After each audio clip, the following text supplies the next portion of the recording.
Hey y'all, happy Friday. I am I am just feeling really good right now. I've been taking a break from social media, so unless you're already subscribed, you probably won't see this on my social channel until next week. But I just was getting a little overwhelmed. I told you all in my last video, I was getting a little overwhelmed with all the information, the fake news, the real news, people shaming people.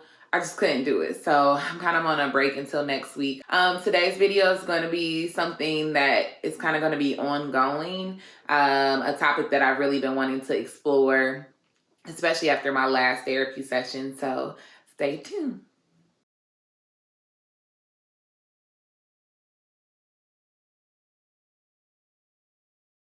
It's true. You make my body feel loose. You make my heart go boom. We were all once children, and as children, we consumed so much, but weren't necessarily able to process it all. So when I think about me being more of an emotional child, I was emotional, but I wasn't able to say and point out exactly what the emotion was or do the same for other people. So I had like more of an immature emotional intelligence, or I had various coping mechanisms that existed that probably weren't that healthy, because I was consuming a lot of information, a lot of emotions, a lot of just life, and didn't really know how to process it, analyze it the way I can today. Because of my inability to process it, or I didn't even have the language. That's what my therapist said. She's like, there's a time, like, yeah, you can process it now and say, as a child, this is probably how you reacted.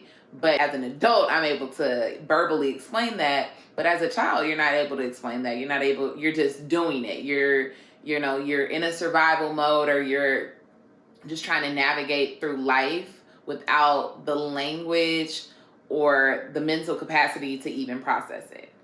And I was like, that makes so much sense. But here's the thing. We often store those memories or that energy from our childhood all the way up until now. And it has either positively or negatively affected the way that we process and move through life. And that's what we call the inner child for the most part. I mean, the way I've read it, there's a lot of different definitions and ways people explain what the inner child is. But for some, it's that part that, we kept storing and we kept not processing, and it just kept moving forward. And it still is this childlike nature or aspect that dwells within us. For others, it's that part of us that never grew up when we were a child, that never fully matured, that we never addressed. And so now as adults, we're like, oh, I can't really navigate this, or I'm feeling this blockage. A lot of times it connects to us as a child. So I talked a little bit about coping mechanisms. And when we think about coping mechanisms, it's how did you survive then until now?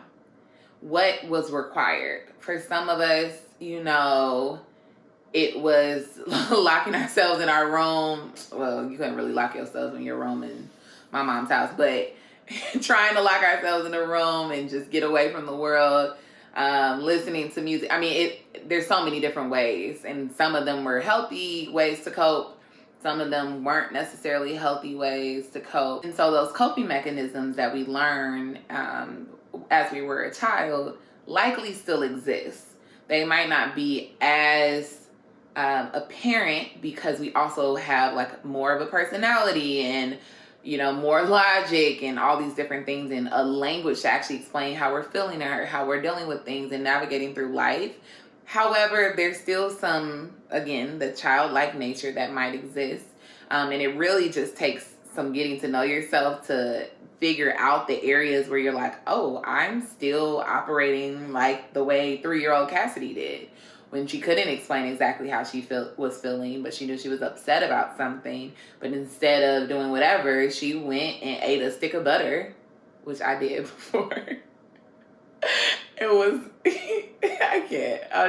Let's just cut to the next part. As an adult, you can kind of figure out if you have a wounded inner child, which comes from a lot of things. It's honestly a very complex concept. So I think mine is very clear. It's related to my emotions and my ability to either connect to my emotions now or not.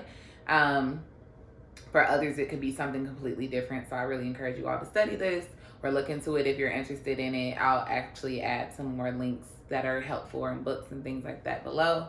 But some ways that you can kind of figure out if you have a wounded inner child are by just paying attention to the way you navigate certain situations as an adult. So there's actually a list that I like to look at, and I'm going to put my laptop here, that explains some ways that you can notice if your inner child is wounded. So the first one, it says, in the deepest part of me, I feel that there's something wrong with me. I experience anxiety whenever contemplating doing something new. I'm a people pleaser and tend to lack a strong identity. I'm a rebel. I feel more alive when I'm in conflict with others. I tend to hoard things and have trouble letting go. I feel guilty standing up for myself. I constantly criticize myself for being inadequate. I'm rigid and perfectionist. I have trouble starting or finishing things. Okay, that was loud. I rarely get mad, but when I do become rageful. I avoid conflict at all costs. I mean, the list goes on. My deepest fear is being abandoned, and I'll do anything to hold on to a relationship. I struggle to say no. The list, I mean, there's tons of ways to identify that there's some tending to your inner child. In addition, for there being a lot of ways for you to identify whether or not your inner child is wounded or hasn't fully, coped well with something. There's tons of practices and how to connect with your inner child and to heal it. I have this journal that prompts me every Monday to, basically do a visualization practice with my inner child.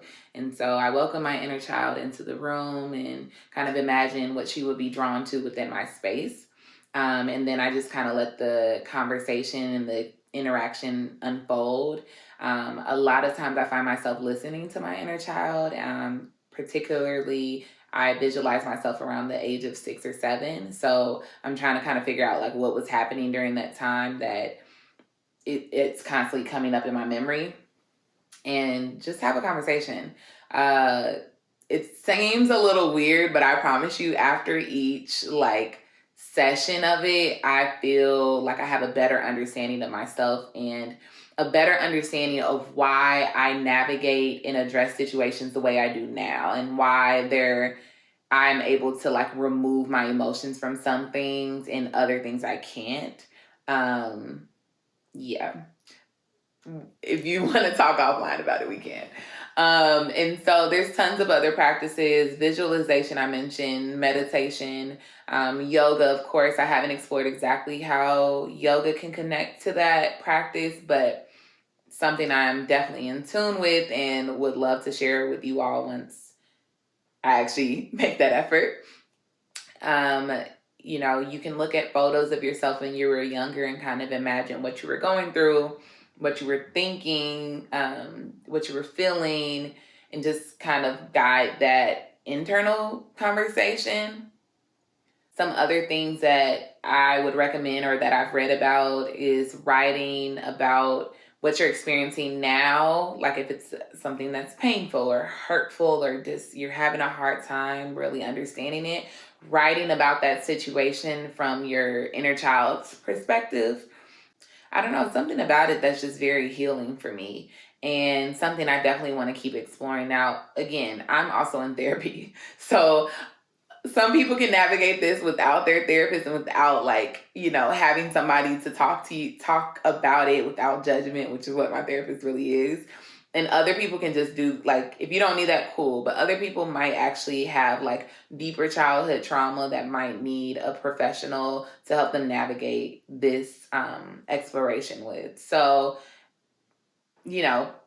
really evaluate that for yourself. If this isn't something that you feel like you could do on your own, I completely understand that. I'm not doing it on my own. But I do think it's something that's very healing and something that I'm really into. So if you see me talking about inner child work a lot more, you kind of have a gist of why. And as I explore it and as I learn more about myself, I'll be sure to share with you all. That's about it for today. I'm going to drop some resources in the description box.